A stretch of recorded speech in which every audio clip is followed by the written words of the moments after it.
Как отметил в интервью президент Республики Мурат Зиязиков, участвуя в этой выставке, для нас важно показать Южный федеральный округ не как проблемную зону, а как спокойный и инвестиционно привлекательный регион.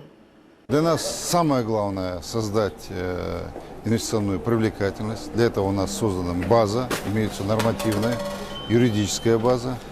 И очень важно, чтобы Республика Ингушетия, она, как и весь Южный федеральный округ, не представлялась как проблемный регион. И сегодня китайские инвесторы, они увидели, что это не соответствует действительности. И сегодня инвестиционный климат в Республике Ингушетия, он есть. Сегодня в Республике Ингушетия есть политическая стабильность, экономический динамизм, и это было подчеркнуто. Сегодня это было подчеркнуто и министром экономики Китая, который тоже очень внимательно просмотрел наши проекты. Сегодня нашим проектам была дана высокая оценка председателем правительства Китая, председателем правительства Российской Федерации. И точно так же мы совсем недавно впервые были представлены на международном форуме в Сочи, где также была дана оценка. Активное участие в подготовке ингушской экспозиции приняла консалтинговая компания «Макроцвет». По словам Яны Яо, генерального директора, она уже полюбила Ингушетию и очень надеется посетить ее в ближайшее время. Сегодня работа идет и с нашими ингушами, которые живут здесь, с диаспорой. И это очень отрадно, потому что есть люди, которые работают очень долго. И их бизнес, он прозрачный, ясный. Мы их потенциал тоже задействуем. Эта работа у нас начата 2 года назад.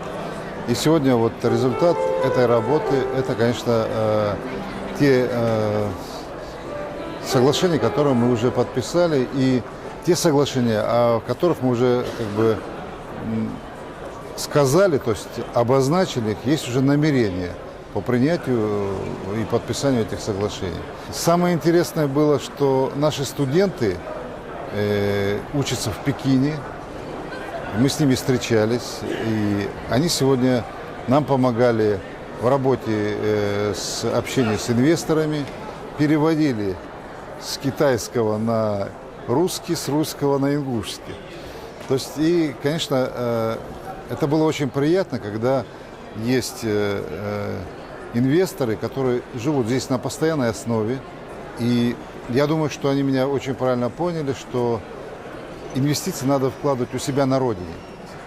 У себя на родине построить завод, у себя на родине построить школу, детский сад, малые предприятия, чтобы были задействованы их родственники, чтобы этот капитал, их бизнес не крутился где-то там в Азии, Европе или еще где-то, а непосредственно, чтобы все это происходило в республике, откуда они выходцы, откуда они родом. Иметь отношения с земляками намного приятнее. Вы знаете, для меня это были счастливые минуты. Такая сложная система.